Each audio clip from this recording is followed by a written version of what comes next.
विश्वजनीनं विश्वदमन्त्रं विश्रुतमामि विद्यालयम् अक्षरम् अग्नियाय अमृतिल निന്നमृताय पകരുന്ന നന്മയാം വിദ്യാലയം saint Sebastian വിദ്യാലയം ഇത് സെന്റ് സെബാസ്റ്റ്യൻ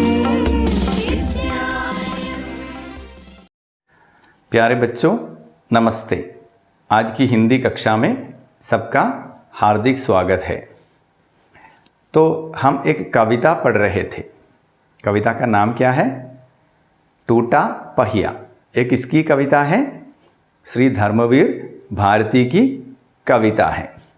कहाँ तक पढ़े थे? मैं रथ का टूटा हुआ पहिया हूँ, लेकिन मुझे फेंको मत। क्या जाने कब इस दुरूह चक्रव्यूह में अक्षौहिणी सेनाओं को चुनौती देता हुआ कोई दुस्साहसी അഭിമന്യു ആക്കർ ഘിർ ജായ്. അവിടം വരെയാണ് നമ്മൾ പഠിച്ചത്. അപ്പോൾ ആ കവിതയിൽ ഏത് സന്ദർഭമാണ് വിവരിച്ചിരിക്കുന്നത് എന്നൊക്കെ നമ്മൾ കഴിഞ്ഞ ക്ലാസ്സിൽ പഠിച്ചിരുന്നു. ഇനി നമുക്ക് ബാക്കിയൊന്ന് നോക്കാം. अपने पक्ष को असत्य जानते हुए भी बड़े बड़े महारथी अकेली निहद्दी आवाज़ को अपने ब्रह्मास्त्रों से कुचल देना चाहे. तो हमें मालूम है यहाँ महाभारत युद्ध की एक घटना का वर्णन किया है. तो अभिमन्यु ने अक्षौहिणी सेनाओं को चुनौती देता हुआ चक्रव्यूह में प्रवेश किया और वहाँ घमासान युद्ध हो रहा है. अपने पक्ष को असत्य जानते हुए भी തങ്ങളുടെ പക്ഷം असत्यത്തിൻ്റെ പക്ഷത്താണെന്നറിഞ്ഞിട്ടും तो यहाँ कौरवों का पक्ष अन्याय का पक्ष है या असत्य का पक्ष है. उस पक्ष के महारथियों को यह पता है कि वे अन्याय के पक्ष में हैं, फिर भी वे न्याय के खिलाफ लड़ रहे हैं. अन्याय के खिलाफ नहीं, न्याय के खिलाफ लड़ रहे हैं. अपने पक्ष को असत्य जानते हुए भी बड़े बड़े महारथी, വലിയ വലിയ മഹാന്മാർ, കൗരവ പക്ഷത്ത് ദ്രോണാചാര്യരെ പോലെയുള്ള വലിയ വലിയ വ്യക്തിത്വങ്ങളൊക്കെ ഉണ്ടായിരുന്നു. അപ്പോൾ അവരെല്ലാവരും अपने पक्ष को असत्य जानते हुए भी बड़े बड़े महारथी अकेली निहद्दी आवाज़ को अपने ब्रह्मास्त्रों से कुचल देना चाहे. ആ ഏകനായ നിരായുധനായ ശബ്ദത്തെ തങ്ങളുടെ ബ്രഹ്മാസ്ത്രം കൊണ്ട് ചവിട്ടി മെതിക്കാൻ ആഗ്രഹിച്ചു, തകർത്ത് തരിപ്പണമാക്കി കളയാൻ ആഗ്രഹിച്ചു. അപ്പോൾ पांडवों के पक्ष में यहाँ अभिमन्यु अकेला है. अभिमन्यु के खिलाफ कौरव पक्ष के बड़े बड़े महारथी हैं. फिर भी वे लोग इस अकेली निहद्दी आवाज़ को, ഈ ഏകനായ നിരായുധനായ ഈ ശബ്ദത്തെ अपने ब्रह्मास्त्रों से कुचल देना चाहे. ഈ കുച്ചൽന എന്ന് പറഞ്ഞാൽ ചവിട്ടി മെതിക്കുക എന്നൊക്കെയാണ്. അപ്പോൾ തങ്ങളുടെ ബ്രഹ്മാസ്ത്രം കൊണ്ട് തകർത്ത് തരിപ്പണമാക്കി കളയാൻ ആഗ്രഹിച്ചു. इनी बाकी नोकिए. तब मैं रथ का टूटा हुआ पहिया उसके हाथों में ब्रह्मास्त्रों से लोहा ले सकता हूँ. അപ്പോൾ ഞാൻ, यहाँ मैं कौन है? टूटा पहिया.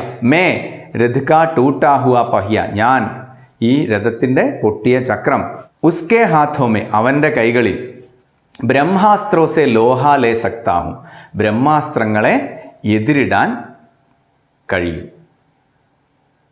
അപ്പോൾ നോക്കിയേ, ഇവിടെ ടൂട്ടാ ഹുവ പഹിയ പറയുകയാണ്, ഇങ്ങനെ ഒരവസ്ഥ വരുമ്പം എനിക്ക് അവൻ്റെ കൈകളിൽ നിന്ന് ആ ബ്രഹ്മാസ്ത്രങ്ങളെ എതിരിടാൻ കഴിയും. ലോഹ ലേന എന്ന് പറഞ്ഞാൽ എതിരിടുക, നേരിടുക എന്നൊക്കെയാണ് അർത്ഥം. ടു കൺഫ്രണ്ട് എന്നൊക്കെയാണ് അർത്ഥം. അപ്പം എനിക്ക് അവൻ്റെ കൈകളിൽ ഈ ബ്രഹ്മാസ്ത്രങ്ങളെ നേരിടാൻ കഴിയും. മേ രഥ് കാ ടൂട്ടാ ഹുവ पहिया हूँ, ഞാൻ രഥത്തിൻ്റെ പൊട്ടിയ ചക്രമാണ്. ലേക്കിൻ മുജെ ഫേങ്കോ മത്, പക്ഷേ എന്നെ എറിഞ്ഞു കളയരുത്. ഇതിഹാസോ की सामूहिक गति सहसा छूटी पड़ जाने पर क्या जाने सच्चाई टूटे हुए पहियों का आश्रय ले. ഇതിഹാസോ की सामूहिक गति, ഇതിഹാസം എന്ന ഹിസ്റ്ററിയാണ്, ചരിത്രം. ഇതിഹാസങ്ങളുടെ സാമൂഹിക് ഗതി. സാമൂഹിക് ഗതി എന്ന് പറഞ്ഞാൽ, സാമൂഹിക് എന്ന് പറഞ്ഞാൽ സമൂഹ് എന്നൊരു കൂട്ടമായിട്ടുള്ള പോക്ക്, ചരിത്രത്തിൻ്റെ കൂട്ടമായിട്ടുള്ള പോക്ക്. സഹസ ചൂട്ടി പടിജാനേപ്പർ, ഇത് അസത്യത്തിൻ്റെ മാർഗത്തിലേക്കാവുമ്പോൾ അല്ലെങ്കിൽ അന്യായത്തിൻ്റെ മാർഗത്തിലേക്കാവുമ്പോൾ, ക്യാ ജാനേ സച്ചായി ടൂട്ടേ ഹുവേ പഹിയോക്ക ആശ്രയിലെ, എന്തറിയാം, ഈ സത്യം ഒരുപക്ഷെ ഒരു പൊട്ടിയ ചക്രത്തെ ആശ്രയിച്ചേക്കാം. അപ്പോൾ ഇവിടെ എന്താ പറയുന്നത്? അഭിമന്യുവിനെ ചക്രव्यूह പ്രവേശ് കിയാ ഥാ, वो अक्षौहिणी सेनाओं को चुनौती देता हुआ लड़ रहा था.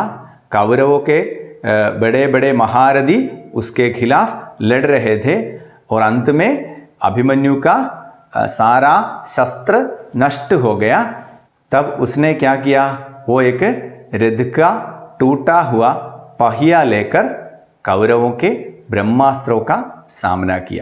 അപ്പോൾ അതുപോലെ ഇന്നും ഈ സമൂഹത്തിൻ്റെ പോക്ക് അസത്യത്തിൻ്റെ മാർഗത്തിലേക്കാവുമ്പോൾ ഒരുപക്ഷെ സത്യം ഇതുപോലുള്ള പൊട്ടിയ ചക്രങ്ങളെ ആശ്രയിച്ചേക്കാം. അപ്പോൾ ഇവിടെ ഈ പൊട്ടിയ ചക്രങ്ങൾ എന്ന് പറയുന്നത് എന്തിൻ്റെ പ്രതീകങ്ങളാണെന്നായിരുന്നു നമ്മൾ പറഞ്ഞത്? സാധാരണ മനുഷ്യൻ അല്ലേ, ആം ജനതാ കാ പ്രതീക് ഹെ, അല്ലെങ്കിൽ ആം ആദ്മി കാ പ്രതീക് ഹെ അല്ലേ. അപ്പോൾ ഇതാണ് ഈ കവിതയുടെ അർത്ഥം. ഇത് നമുക്ക് ഈ മഹാഭാരതത്തിലെ സംഭവം ഇതിൽ വിവരിക്കുന്നത് കൊണ്ടാണ് ഇതിലെന്തോ ഒരു ബുദ്ധിമുട്ടുള്ളതുപോലെ തോന്നുന്നത്. പക്ഷേ ഇതിൻ്റെ ആശയം വളരെ ലളിതമാണ്. മനസ്സിലായില്ലേ?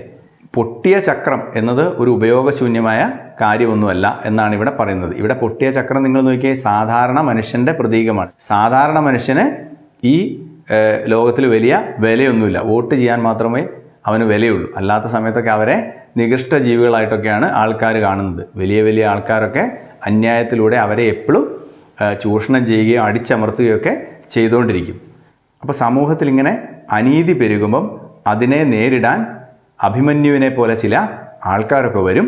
അപ്പോൾ അവരെ സപ്പോർട്ട് ചെയ്യാൻ, അവരെ സഹായിക്കാൻ ഈ സാധാരണക്കാരായ മനുഷ്യർ മാത്രമേ കാണുകയുള്ളൂ എന്നാണ് ഇവിടെ കവി പറഞ്ഞു വയ്ക്കുന്നത്.